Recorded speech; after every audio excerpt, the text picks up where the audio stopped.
Hi yes welcome to my channel. ఎస్ఎస్సిజిఎల్కి సిహెచ్ఎస్ఎల్కి ఉపయోగపడే రీజనింగ్ క్వశ్చన్ చూద్దాము. ఇక్కడ if terminates is coded as JNSFUTFUBO అంటే టర్మినేట్స్ అనేదాన్ని ఈ విధంగా కోడ్ చేశాడు. అంటే అదేవిధంగా టవర్స్ అనేదాన్ని ఈ విధంగా కోడ్ చేశాడు. Then how it will be moment is be coded in the same code. అంటే ఇవైతే ఎలాగైతే కోడ్ చేశాడో అదే విధంగా ఈ మూమెంట్ అనేదాన్ని ఏ విధంగా కోడ్ చేశానని అడిగాడు.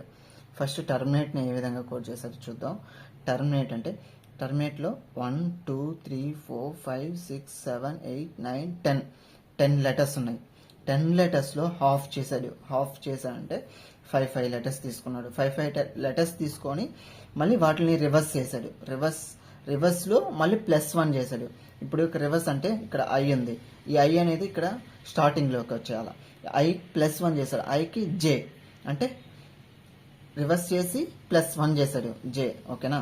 అదే ఎంని ఈ విధంగా సెకండ్లో తీసుకొని వచ్చాడు రివర్స్ కాబట్టి. దానికి +1 చేస్తే ఎన్ ఆర్ ఎస్ ఈ తర్వాత ఏంది ఎఫ్. అదేవిధంగా టీ తర్వాత ఏంది యు. ఓకే, అదేవిధంగా ఇక్కడ కానీ అంతే.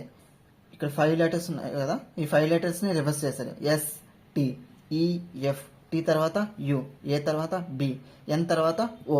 ఆ విధంగా చేశాడు. అప్పుడు టోటల్గా వచ్చేసి ఇది వస్తుంది JNSFUTFUBO. ఇది ఓవరాల్గా ఇది వస్తుంది. అంటే ఇది మనకి కరెక్ట్ ఫార్మాట్లో వచ్చింది కాబట్టి అదే ఫార్మాట్లో మనం మూమెంట్ అనేది రాయాలి. మూమెంట్ని వచ్చేసి దీన్ని మూమెంట్కి వచ్చేసి 8 వచ్చాయి. 8ని హాఫ్ చేస్తే 4 వస్తాయి. ఈ విధంగా రివర్స్ చేయాలి. ఈ F V W, okay P M N. అదేవిధంగా ఇవి కానీ రివర్స్ చేయాలి. టీ నుంచి తీసుకోవాలి. టి యు ఎన్ ఓ ఈ ఎఫ్ ఎం ఎన్. ఓకే, ఫైనల్గా మనకి మూమెంట్కి ఏమొస్తుంది?